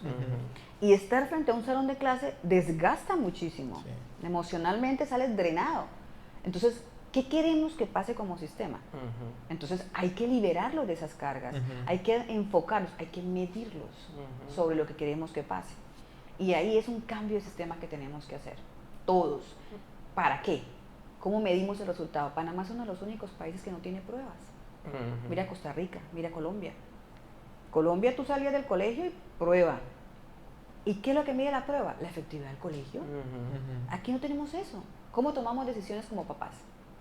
Sí, hay que medir, es que sí, y son muchos, sí, son mucha gente también, tiene que tener una forma estándar de saber. Inclusive en Colombia, cuando sales de la universidad, presentas examen también. Ahí sabes cómo está funcionando la universidad. Fíjate el cambio en Panamá, que pasó hace poco cuando empezamos a tener públicos los exámenes de medicina. El escándalo que hubo. ¿Por qué hasta ahora es ese escándalo? Porque tenemos datos. Claro. Pónselo a las otras carreras y el escándalo va a crecer. Sí, pero hay que hacerlo, es un mal necesario, tienes que empezar a hacerlo. Ahora vas a empezar a ver, y te pongo mi palabra que ha grabado, que en 2 años los estudiantes de todas las universidades van a empezar a pasar los exámenes. Y las privadas van a ser de las más exitosas. Porque ya están expuestas. Claro. Hay que empezar a ver qué está pasando. Esa es la magia de los datos públicos, abiertos, transparentes, porque nos deja saber como sociedad cómo estamos. Sí, nos obliga a hacer algo a ser mejores al respecto. Te quería consultar, antes de volver a tu historia, que no quiero dejarla de lado, todo este tema hablamos ahorita de inteligencia artificial, pero puede ser tecnología en general. A mí me parece que las personas que están en posiciones de más responsabilidad o de jerarquía deberían utilizar la tecnología para poder tomar buenas decisiones sobre su uso. A mí me pasaba en la empresa que yo estaba antes de dedicarme full time a Ketsai, que es una empresa de tecnología y hablamos de IA y tecnología, y etcétera. Pero cuando yo hablaba con las personas como los líderes, los VPs o lo que sea de la empresa, no la usan. Entonces, ¿cómo tú esperas que el resto aprenda y la use si tú no conoces la tecnología? ¿Sientes como que hay una analogía también similar en educación? Totalmente. Mira, de hecho por eso nació Atenea. Cuando tú haces un evento que es in kind, donde yo entendí cuando estuve por el sector privado, entendí que nosotros debemos trabajar para algo en educación. En esa época en que fui miembro de la Junta Directiva del CONEP, entendí la competitividad del país, los problemas que habían, y de ahí fue la época en que mejor hice mi rol como rectora. Me encantó, porque esas conversaciones no las tienes en educación. Yo nunca hablo de Producto Interno Bruto en educación. Se reúnen los rectores cuando hablamos de economía, cuando hablamos de competitividad, cuando hablamos de ingreso por inversiones extranjeras. Nunca. Y parece que es súper importantísimo, sobre todo en educación superior. Claro, porque en educación superior lo que tiene que darte los datos para que tú hagas los cambios que necesitas y solicites los cambios que necesitas a nivel regulatorio. Entonces, para mí fue muy bonita esa época y de ahí nace la idea de INCAIN. ¿Cómo hacemos para que educación se conecte con desarrollo? No solamente acreditación no está funcionando para eso. Tienes universidades todas acreditadas. El país con la mayor tasa de desempleo. Entonces, no estás conectando esos dos valores. Hay que ayudar a eso. Entonces, de ahí nace INCAIN. Tengamos estas conversaciones. Empecemos a verlo diferente. Y cuando arrancamos, y fue todo un proceso muy bonito, nos llamaron y hagamos estos análisis en nuestros países, no solamente Latinoamérica, estuvimos en Colombia, estuvimos en Perú, analizando el ecosistema del país con lo que intentaban cambiar. Este año, si Dios quiere, vamos para Costa Rica, a hacer algo muy interesante con cambio de gobierno. Costa Rica tiene un momento muy interesante donde decantamos todo, pero en acciones concretas y midamos resultados. Nos empezamos a dar cuenta que nuestros asistentes, que son rectores, tomadores de decisión que tú mencionabas, lo que generalmente es escuchan y se queda ahí. Entonces empezamos a decir, ¿cómo hacemos para que aprendan de lo que ven acá y lo lleven a acción?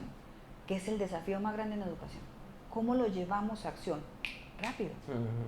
Entonces decidimos crear Atenea. Ahí empezó la inteligencia artificial a hacer su aparición.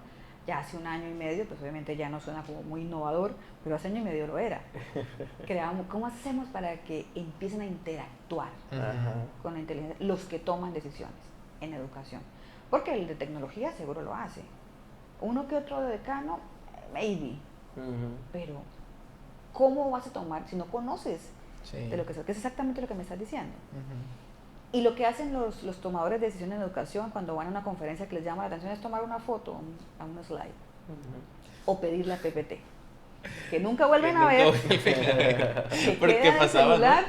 en la universidad, ¿no? Correcto. A mí me pasaba, yo, profe, Nunca nunca volví a ver esa foto. Te llamó la atención, pero nunca la vuelves a ver. Y mucho menos compartirla con tu equipo que te ayuda a tomar decisiones. Entonces dijimos, ¿sabes qué? No. Vamos a hacer lo que interactúen obligatoriamente, pero que encuentren valor en la interacción. Y creamos Atenea, que fue entrenada con las conversaciones de los speakers, porque en una charla como la que nosotros queremos, cada vez que tenemos una charla con un speaker, lo que le decimos es, tú debes ser un mentor, no me vengas a contar para que recibir aplausos de lo que has hecho. Aquí no procede eso. Lo que vamos a hacer es que tú vas a decirle a la gente cómo hace lo que tú crees que se debe hacer. Tenemos que enfocarnos en acción. Y es información que la universidad no ha visto. Entonces, el mentor, eso para mí son los speakers, te da mucho más en la charla que lo que está en la PPT. Claro. La PPT es súper abstracta. Exacto. Puntual. Muy condensada ya. Correcto. Y hay mucho de la charla que sale, y las preguntas y todo esto. Entonces la entrenamos con las conversaciones. Para que yo como rector pueda entrar, oye, Fernando Valenzuela dijo tal cosa, ¿qué necesitaría yo para hacerlo en mi institución?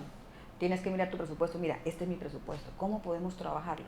¿Cómo interactúa un tomador de decisión con una asesoría de un mentor con sus datos? Eso fue lo que fue para Atenea para nosotros.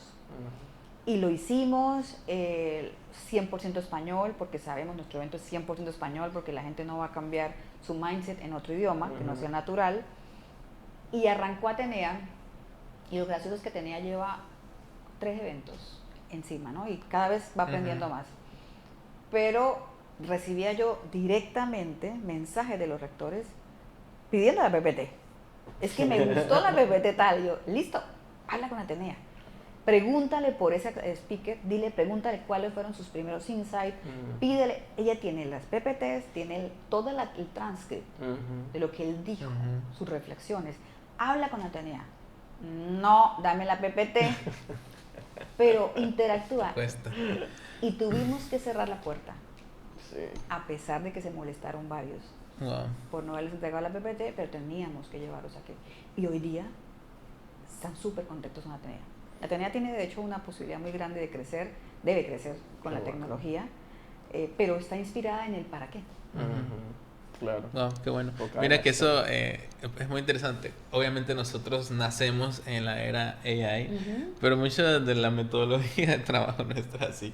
Nosotros interactuamos mucho con los datos de todo lo que hacemos y lo conversamos. De hecho, los modelos de inteligencia artificial con los que nosotros trabajamos están en nuestra historia de arriba abajo y nosotros, ok, estamos en esta situación. Cuando ya no sabemos más nada que hacer, vamos y preguntamos y consultamos, investigamos y es como un miembro más del equipo, ¿no?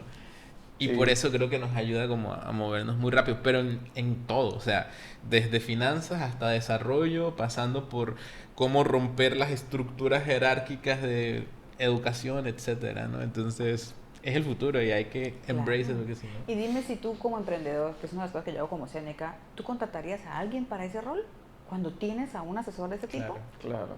Pues, Entonces es un tema de la empleabilidad también, fíjate. Pero la gente tiene que entender que si tú encuentras a alguien que te agregue valor sobre lo que te dice AI, de pronto lo piensas. Pero solamente para que te den en plain, tú lo trabajas directamente. claro Sí. que sí. Eso es lo que yo le digo a mi equipo. Cuando a veces pido información y me entregan algo que yo veo que no hubo filtro, sino que, lindo, yo voy a poder hacer ese prompt y está mejor. Sí. Entonces, ¿qué tiene eso tuyo? ¿Dónde está tu esencia ahí? Eso. Nunca me entreguen algo que venga sin filtro porque no tiene ningún sentido. Me Eso. molesta.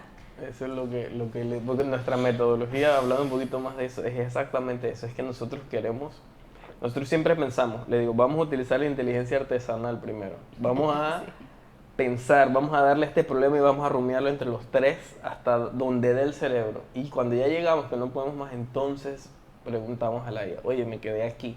¿A quién ya le pasó este problema? ¿Cómo lo resolvió? Y entonces, entre todo eso, y cada uno tiene, porque la IA te conoce a ti y te conoce a ti. Esto es Entonces, muy gracioso. cada uno le habla a su Charlie, le decimos, Claro. ¿no? A su Charlie le pregunta y te lo dice del ángulo en el que ya te conoce, ya tiene memoria de ti, ¿no? Y entonces ya con eso nosotros informamos mejores las decisiones, incluso no vamos caminando, vamos en bicicleta ya, ¿sabes? Con Pero esa algo que ayuda. tú mencionaste hace un rato que es muy importante, o sea, no te puedes creer todo lo que te dice la inteligencia artificial ni cómo te lo dice. Y esos sesgos nosotros los vemos claramente por cómo le habla a Andy, cómo le habla a Helen, cómo me habla a mí. O sea, siempre es como muy complaciente, ¿no? Oh, José Andrés, eres el mejor, Lo tal mejor, y tal y lo tal. máximo. Tu idea, pam, pero y la de Andy también le está diciendo. Entonces, ¿dónde? Y hay que usar mucho la inteligencia artesanal para tomar ese tipo de decisiones. No te puedes quedar con lo primero que te tiras jamás. Sí. Yo creo que ahí hace falta esa... Y sabes que me parece a mí educación. también que con la inteligencia artificial aprendes mucho. Porque te da cosas que tú no habías pensado. Ay, yo no había pensado, oye, sí puede ser una buena idea, pero no por ahí, por aquí. Por acá. Entonces comienzas a construir con él, y a mí me ha pasado mucho con mi diseño de la clase de los docentes. Porque cada vez que hago un acorte, yo tengo siempre encuestas de satisfacción por actividad, de conocimiento, diseño de actividades, y luego hago una correlación de los resultados. Eso. Y él me dice, mi Charlie me dice, oye, aquí me parece que está siendo muy pragmática, pero te falta un poquito aquí. Fíjate que los estudiantes están diciendo, esa correlación de datos es una de las mayores virtudes que tiene inteligencia artificial. No te da a ti la vida leyendo todos los Excel que tienes y haciendo una correlación. Y seguramente no lo vas a hacer tan bien. Sí. Ahí es donde es reemplazable el ser humano. Claro. Pero en lo otro no. Sí, es que es increíble lo que tenemos ahora en el bolsillo, ese asistente y experto y asesor en diferentes direcciones verticales, eso vale un montón y hay que aprovecharlo, es que es así. Correcto. Para mí el rol es, o sea, el rol del humano, para que la IA no haga el pensamiento por ti, es que tú pasas a un nivel de curador, o sea, dame opciones, dame 3 opciones, yo voy a elegir, o sea, sigo yo en control, sigo yo en el timón, pero yo elijo de estas 3 opciones cuál me hace más sentido porque yo tengo acceso a la realidad, la IA, Correcto, ¿no? correcto. Y eso que dicen desde que tienes toda la razón, Sí, es muy deep lo que me dijiste, que no sé Sí. qué. Estás pensando como un verdadero... Sí, era lo máximo. Y eso ya es inherente de la forma en que fue entrenada la Claro. IA, porque la IA fue entrenada con algoritmos de... O sea, ellos refuerzan las respuestas. O sea, ellas tienen siempre que dar una respuesta. Entonces, ellas han aprendido que si están de acuerdo contigo, el algoritmo le gusta más y se fortalece ahí. Entonces, no se le ha enseñado aún, y creo que eso es algo que se va a estar trabajando este año o el otro, en, en recompensar el error, porque a la IA solo se le recompensa en el éxito. Entonces, cuando ella dice algo malo, aunque suena bien, se le recompensó porque sale la respuesta. Pero ahora se les va a trabajar a que cuando ella se equivoca, ella diga, me equivoco y hasta aquí llego y no puedo seguir dando la respuesta, porque eso le va a mejorar la presión. Pero en lo que eso llega, obviamente nosotros tenemos nuestros 5 sentidos y podemos darnos cuenta y olfatear si lo que dice es cierto o no, pues. Pero es súper interesante eso, ¿verdad? Como cada uno usa su guía para dar opiniones. Lo que necesita, sí. Y volviendo al tema este de los tomadores de decisiones y el uso de la tecnología. A ver, sí es un hecho de que es difícil, ¿no? Porque tienen muchas responsabilidades y tal vez una persona, un tomador de decisión, tiene que tomar en cuenta un montón de factores, un montón de decisiones y tras de eso tengo que ponerme a usar esta nueva tecnología para ver cómo es. No tengo tiempo para tanto. Pero desde tu lugar de una tomadora de decisiones, ¿cómo lo haces? Para aquellos que tal vez se pregunten, ¿cómo hago esto? Es demasiado, me estás Es exigiendo muy buena mucho. pregunta y te cuento que son cosas que uno va descubriendo en el camino, porque sí es muy difícil. El tiempo es tan limitado y cada vez hay más cosas que entender. Y yo creo que como tomador de decisión, y te digo, después de 5 años, cumplimos en marzo 5 años con Seneca, es muy difícil entender tu rol, porque tienes un equipo que depende de ti, pero hay muchas cosas que solamente sabes hacer tú. Y a veces piensas, o sea, que me gasto más tiempo explicándole a otra persona para que lo haga y seguramente el resultado no va a ser como si lo hubiera hecho yo, porque aquí hay 25 años de educación superior en la cabeza para alguien que apenas está empezando, que su prioridad no es la misma que la mía, que no va a ser tan cuidadoso. Entonces muchas veces terminas haciéndolo tú. Y este famoso tema de delegar, que no es nuevo, termina siendo más complejo, porque además ahora tienes que tener mucho tiempo para estudiar todos los días. Porque esto que tú estás hablando de la toma de decisiones es difícil. Estás viendo una economía súper inestable, estás viendo cambios profundos en los sistemas, tienes que estarse cuenta de la venta, qué está queriendo los clientes ahora. Las universidades o la educación superior, que es donde yo me muevo, y las empresas no saben qué van a hacer. Entonces tienes que enseñar para que tomen la decisión, para que puedas vender. Sí. Entonces es muy complejo porque tienes que tener todo un proceso de dogma, que es un poco lo que he venido haciendo en los últimos 5 años en temas como este espacio del podcast, para que la gente entienda mejor qué hay que hacer, en InKind, para que entiendan hacia dónde tienen que moverse y entonces poder trabajar. Entonces es complejo. Yo he estado dedicada a estudiar inteligencia artificial. He estudiado porque sé que es el futuro, sabía que era el futuro, es el presente, ya es el pasado, para poder saber cómo guiar mi negocio en esta etapa tan difícil. Y también la he utilizado para gestionar mi empresa. De hecho, la planificación no es uno de mis fuertes. Yo soy más de ideas.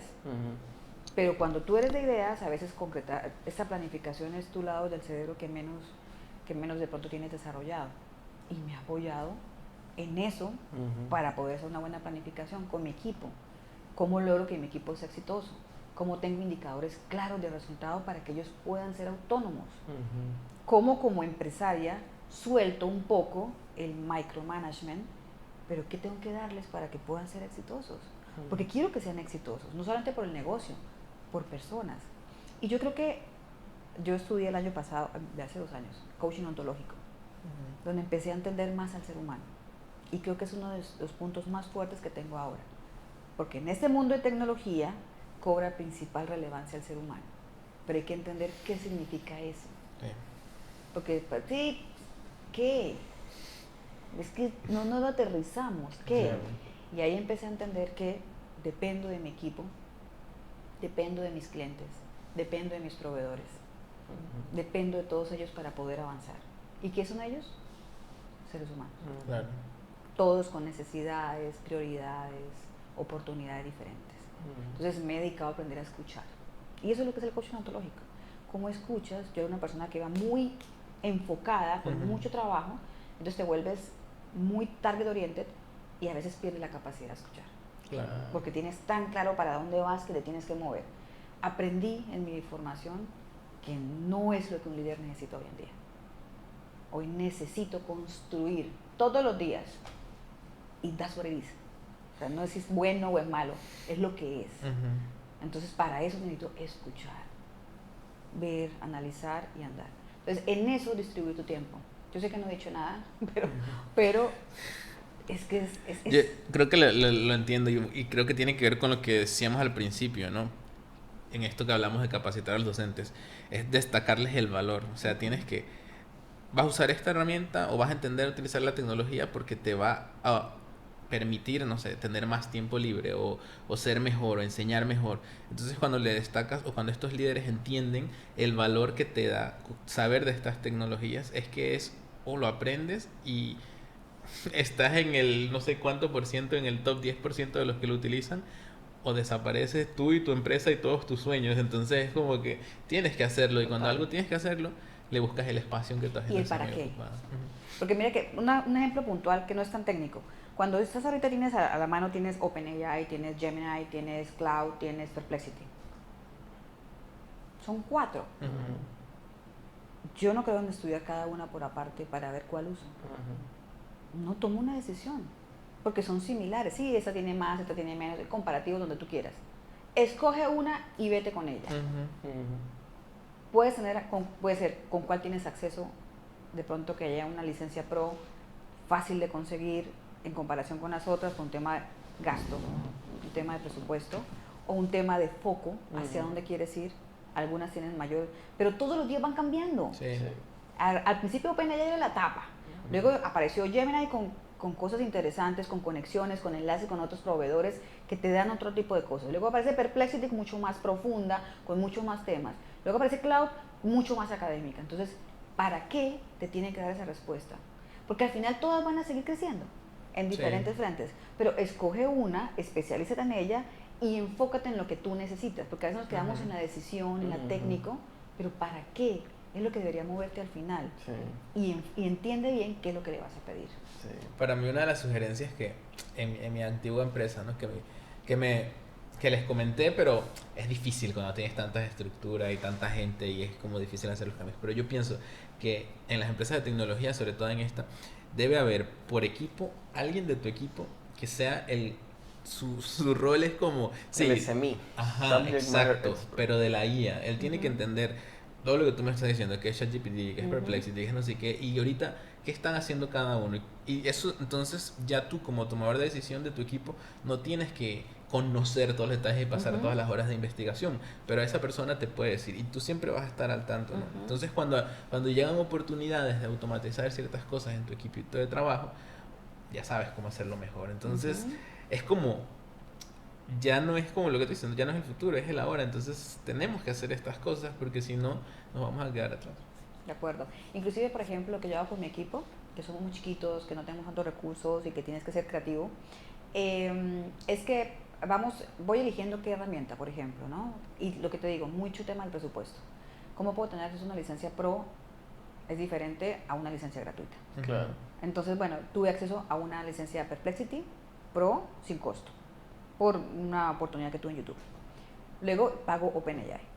Y tengo Gemini porque está muy vinculada con Canvas, que hice una alianza, esto que les contaba atrás en tecnología, y Gemini me ayuda en todo lo que son mis proyectos de implementación de Canvas.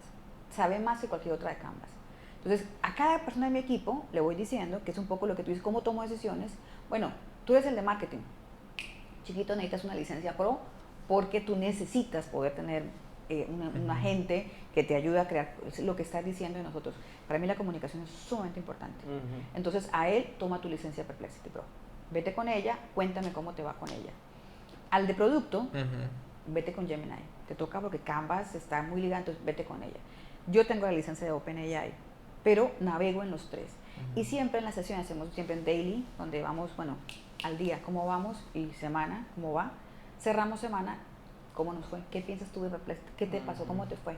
mira, lo siento que se me está quedando en esto. Y todo ese input yo lo voy tomando como tomadora de decisión. Sí. Y yo sigo explorando. Todos los días mi mañana arranca entendiendo qué es lo último que ha salido a nivel de desarrollos en IA en los diferentes webs del mundo con Google Alert. Entonces voy leyendo, uy, esta es una relación con esto. Entonces ahí empiezo yo a pensar. Y luego le bajo a mi gente para que opere. Claro. Y recojo de la operación. Ujú. Y ahí voy tomando más decisiones. No, mira, definitivamente nos va a tocar pagar el pro de Gemini. Ujú. Bueno, listo, entonces cierro OpenAI y vámonos con Gemini. Claro. Ahí empiezo a tomar decisión de presupuesto. Ujú. ¿Cuántas licencias puedo pagar? ¿Qué voy a hacer? ¿Qué tanto la uso? Ujú. Claro. Y empiezas a tomar decisiones, Ujú. pero con tu gente, leyendo afuera y usando. Claro. Creo que esa es la forma. Sí, es que tiene que ser así, porque si no, es complicado. Y uno lo puede ver en el día a día de quienes no lo hacen, ¿no? Como Sí. todo es un desastre, ¿no? Entonces, Sí. es por ahí. Retomando tu historia. Entonces se dio esta oportunidad, ¿verdad? En la Universidad del Istmo. Correcto. Cuando llegas ahí, ya llegas como con una experiencia de acreditación y haber hecho muchas otras cosas. ¿Sientes que llegabas preparada para ese rol o tuvo sus propios desafíos? Te voy a decir, cuando entré a la puerta de la universidad, el primer día, la primera reunión de trabajo, yo dije, ¿en qué me metí? Vengo de una cosita así de chiquita a una vaina de 9 sedes a nivel nacional, con 6.000 estudiantes. Wow, ¿yo en qué me metí? Yo no estoy lista para esto. Y ahí te digo una respuesta. Muchos, cuando uno ve muchos esos mensajes que salen en Instagram de posicionamiento que te dicen, nunca sientes que estás listo, pero siempre la oportunidad es eso. Yo empecé a aprender un montón de cosas del corporativo, temas financieros que nunca había sabido, indicadores de resultado, un montón de cosas que me traía esto que yo quería, pero me significaba un montón de aprendizaje. Porque tal vez en la empresa esta que estabas como más familiar mencionaste, no llegaban a tanto detalle. Nada, y yo hubiera perdido el tiempo haciéndolos. Entonces como que empecé a lo que necesitaba, pero acá era lo importante.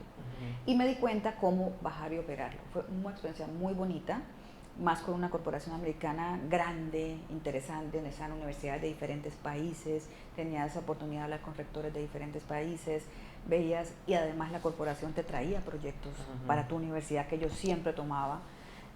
Ya cuando cerramos, porque la corporación finalmente cerró, los chicos de todas sus áreas me decían que les encantaba trabajar conmigo, porque para mí era una oportunidad de aprender. Y la mayoría de las universidades eran, no, pero depende de, no, pero esto aquí lo hacemos muy bien, entonces no me traiga nada nuevo.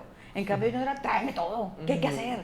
Entonces, claro, les encantaba trabajar conmigo y fuimos de las universidades que más creció. De hecho, me fui dejando un 50% más de estudiantes que encontré, con un proceso de acreditación súper sólido, porque para mí no era una foto, que es lo que a veces es la acreditación, una foto en el momento, sino cómo dejo estructuras que sean sostenibles por ellas solas. Algo vivo. Una cultura. La universidad más grande virtual en su momento, fuimos la única universidad en el ranking de educación virtual, éramos la única panameña, como 2 latinoamericanas, un ranking que apenas empezaba, y muchas cosas que me parecieron muy bonitas de construir allí, aprendí mucho. ¿Cuánto tiempo estuviste? Poco más de 6 años, 6 años y tanto. Y ahí viene pandemia, fue todo un desafío, era presidente de AUPA, y pues viene todo este revolú de que cierran y ahora es virtual, y por qué es virtual, y entra Codeco, que es una particularidad en Panamá. Yo decía, pero ¿por qué la consumidor entra a hablar de educación virtual? Entonces tuve que hacer todo un proceso de sensibilización del tema, reunirme con las autoridades de Codeco, explicarles qué era educación virtual para que ellos lo entendieran. Entendía que estaban entrando como producto y consumo, pero que entendieran qué era educación, qué era lo que debían regular. Y pues obviamente entenderlos a ellos, que tenían 1000 quejas, que la gente los busca y tienen que responder. Entonces entenderlos a ellos y generar esas conversaciones, estudiante, universidad, a Codeco, para resolver las 1000 quejas que había y hacerlas por cronograma, por día, universidad, y reunirlos hasta que cerramos todas esas quejas y ya la gente empezó a entender. Y obviamente estar en medios explicando que era educación virtual, por qué era necesario hacerlo. La gente no sabía, los padres de familia estaban preocupados, la pensión, la matrícula no baja, pero ahora es que es virtual y yo esa vaina no sé cómo es. Entonces toda esa parte fue muy bonita de ayudar a generar consensos técnicamente, que creo que no había habido ese espacio en Panamá. La educación se vuelve algo etéreo, todo el mundo opina. ¿quién no te va a hablar de educación? Es que yo creo que... Pero técnicamente no había habido esa discusión. Entonces fue muy bonito. Y yo creo que me dio todo ese espacio y la oportunidad de iniciar con Seneca. Porque ya era conocida, la gente sabía quién era yo desde el punto de vista de la parte técnica. No sé cómo será, pero creo que sabe educación. Entonces, esa oportunidad te dio para germinar a Seneca, ¿no? Y en un momento donde todo el mundo virtual, nadie estaba, iniciamos en casa durante 2 años, como 1 año y medio estuve en casa, y ya salí de abrir oficina, ya enfrentarme a un costo fijo. Ahí quiero hacer doble clic, como dice Andy. A ver, porque en ese momento tú trabajas para un empleador, Ajá. ¿no? Y estás tomando una decisión de soltar ahí y emprender.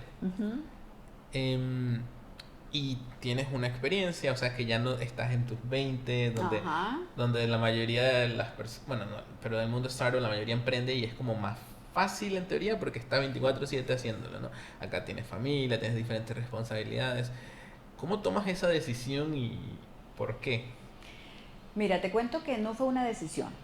La universidad es vendida a otro grupo de inversionistas y pues yo era la persona de confianza de los anteriores.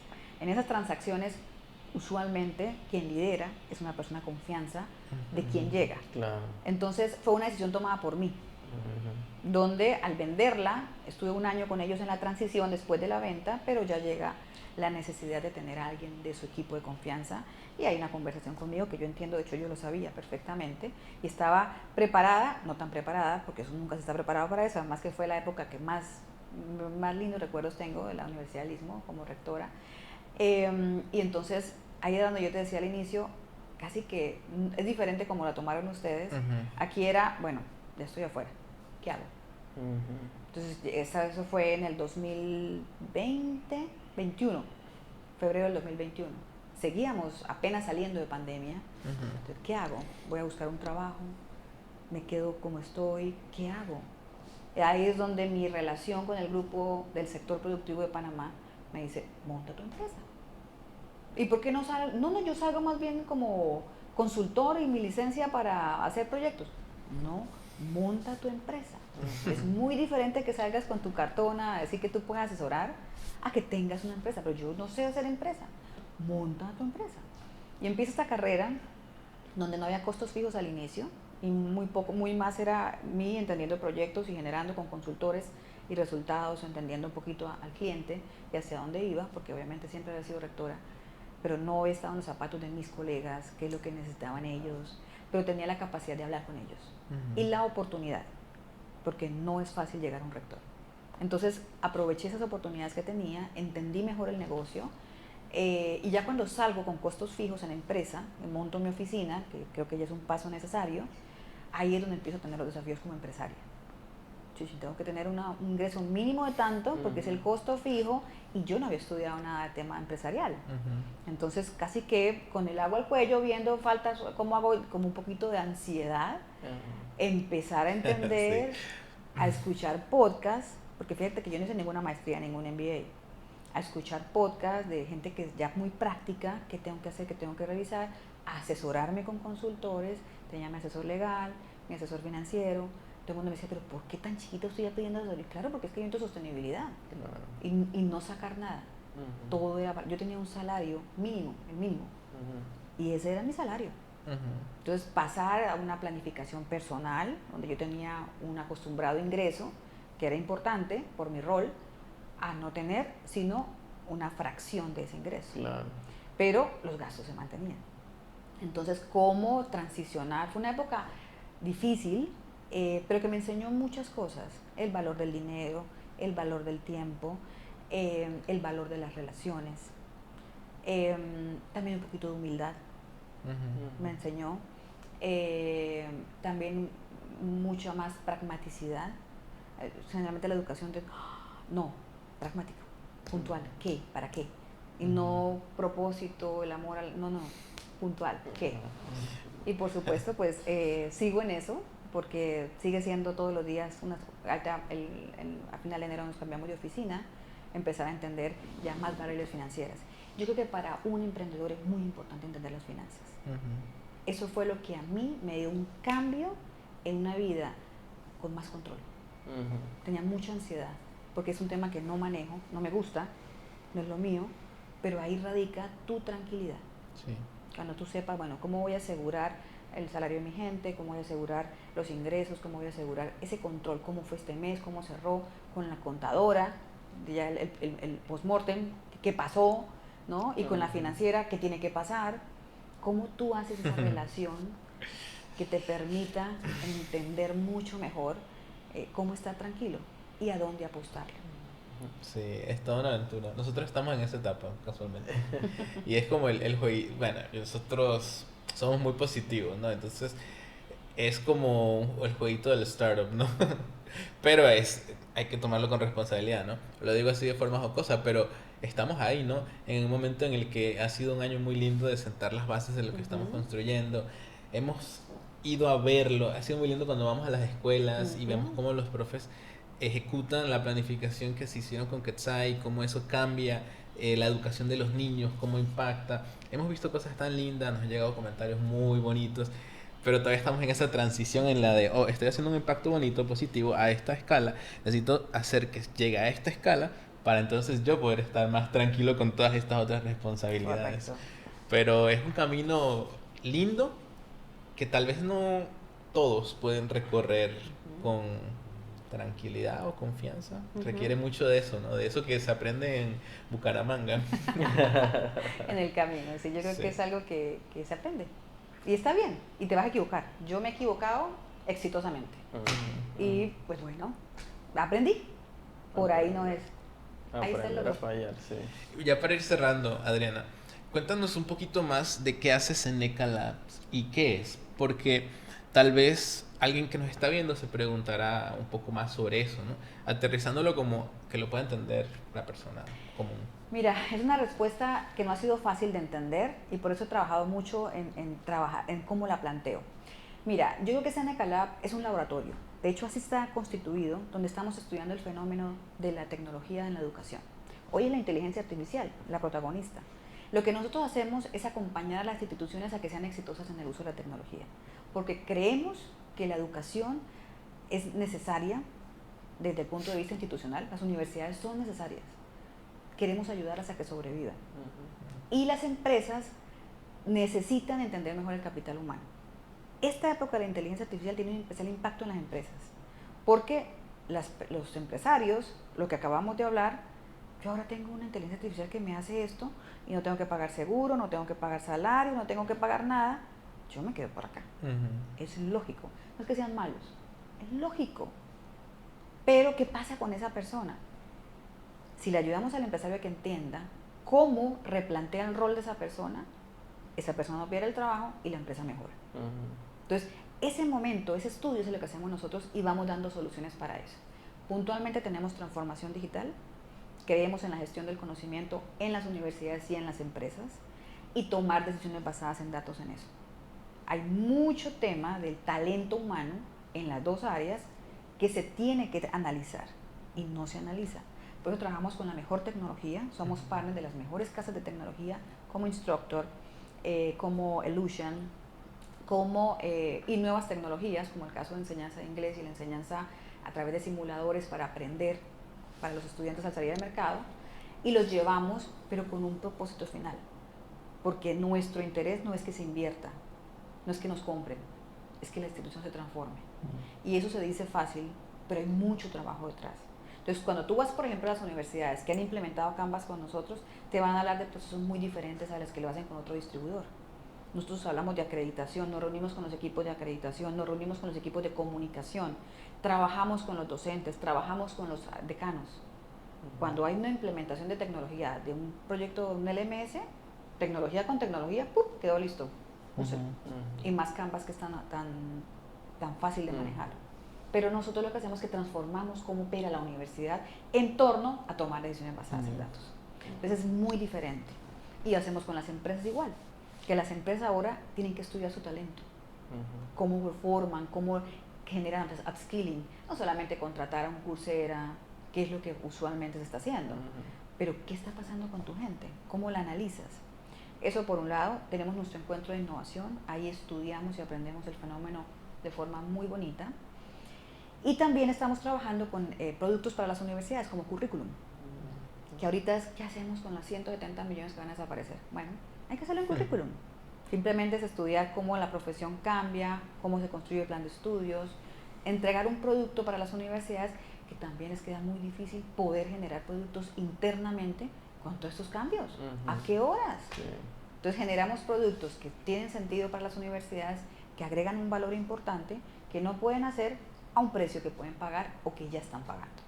Entonces tenemos el grupo de personas interesantes donde ya un proyecto de un diseño curricular que normalmente queda a cargo de un profesor o de un decano, acá hacemos un grupo multidisciplinar, donde primero lo tienes rápido, porque eso te toma 6 meses en la universidad o hasta un año, depende si es pública. Nosotros te lo hacemos en 2 meses. Completa con la estructura, con validación con el sector productivo, con incorporación de tecnología, con nombre y apellido. Necesitas comprar esta plataforma y la vas a utilizar en estas materias para generar esta competencia.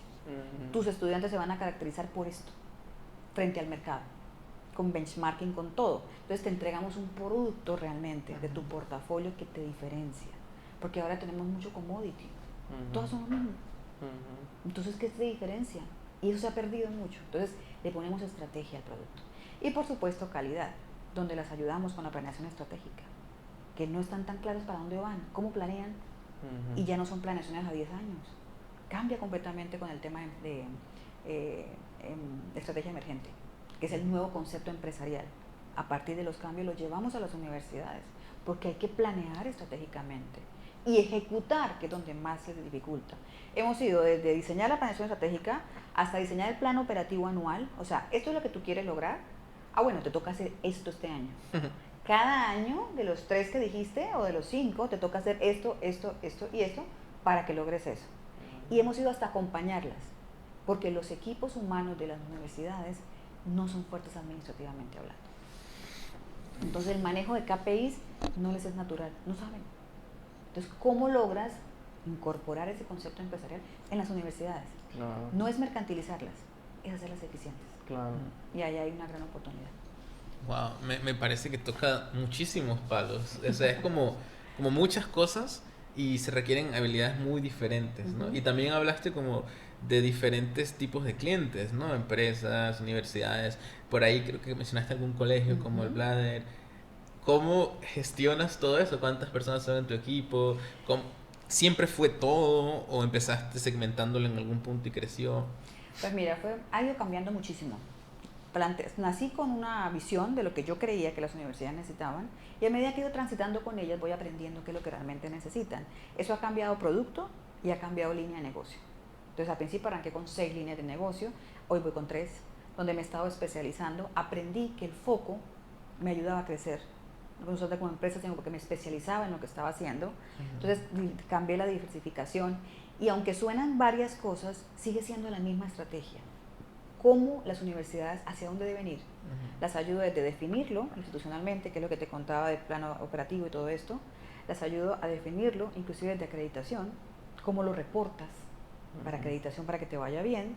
Las ayudo desde transformarlas digitalmente para que puedan tomar decisiones basadas en datos. Y las ayudo desde producto, que es currículum, que para mí es el portafolio más importante.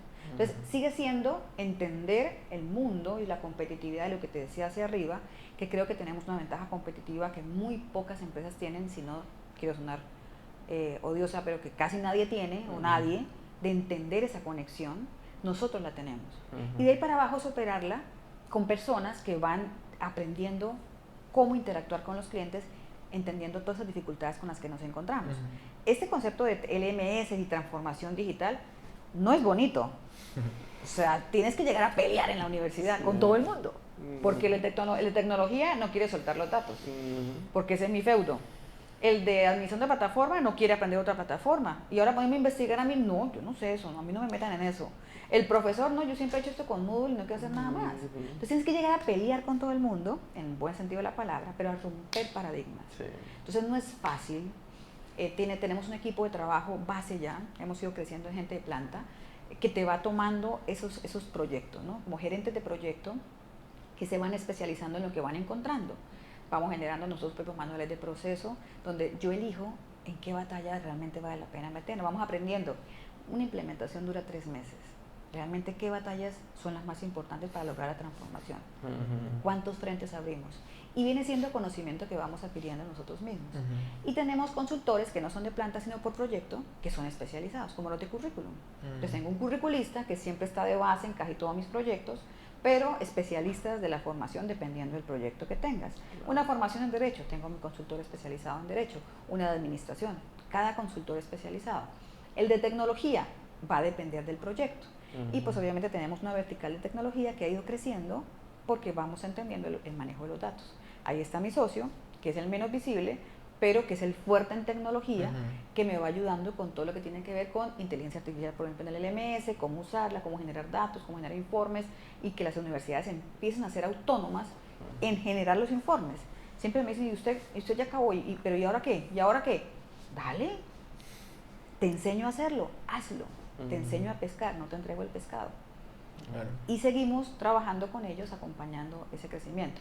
Hoy día, para darle una respuesta puntual, somos cerca de 10 personas de planta con quienes trabajamos PR, que somos columnistas en la prensa gráfica, tenemos espacios de esta divulgación, tenemos personas de comunicación ya, antes teníamos una agencia, al primero era yo, poniendo los posts. Claro. Después empezó una agencia que cumplía con el sentido de la periodicidad, pero sentía que no era la esencia que yo quería. Entonces empezamos con un chiquito de práctica de una universidad en marketing, donde lo entrené, le enseñé todo, inteligencia artificial, que el chiquito dio la talla, ahora es empleado de nosotros, se quedó. Tenemos gente de proyecto, la persona de desarrollo de negocio, que está explorando todas las oportunidades, que va estudiando todos los datos. Y ahí vamos avanzando poco a poco. Bueno, me parece que es un trabajo muy valioso y me parece que es un trabajo muy grande. Sí. O sea, y yo creo que no hay una persona mejor capacitada para hacerlo que tú por todo tu recorrido. Entonces, nada, yo te deseo lo mejor con eso y yo sé que en el camino nos iremos encontrando de diferentes formas. Y nada, ha sido una conversación muy bonita. Nos faltan muchos temas por tocar, pero ya ha sido bastante y te agradecemos que hayamos podido encontrar ese espacio en las agendas para tener esta conversación. Quizá me gustaría que te despidieras comentándole a los docentes que nos ven por qué es importante para ellos perder el miedo a la tecnología y específicamente a la inteligencia artificial. Bueno, eso voy a hacerlo mirando alguna cámara. Okay, me gusta hablarle a que me esté escuchando, hacerlo muy cercano. Los docentes son el futuro de Latinoamérica, del mundo, pero en Latinoamérica tiene un especial rol y es muy importante sacudirnos lo que hemos hecho hasta ahora. Es muy importante que entendamos que no es contra nosotros, es a favor de nosotros, pero que significa transformarnos nosotros, y eso no es bonito. Es súper incómodo, súper fastidioso, súper frustrante, pero es necesario. Todo lo que sea tecnología hoy va a cambiar la práctica docente y nos va a volver más humanos, pero tenemos que entender qué significa eso y dejarnos ayudar. Y sí o sí va a haber evaluación.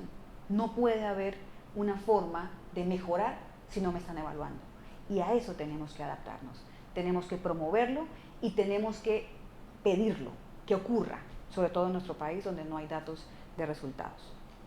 Excelente. Wow. Muchas gracias, Adriana. Estás invitada. Vamos a organizar en el futuro una nueva conversación para hablar de eso que nos hizo falta, pero te agradecemos mucho por el espacio. A ustedes muchas gracias, muy agradable conversación y muchos éxitos para Quetzal. Gracias.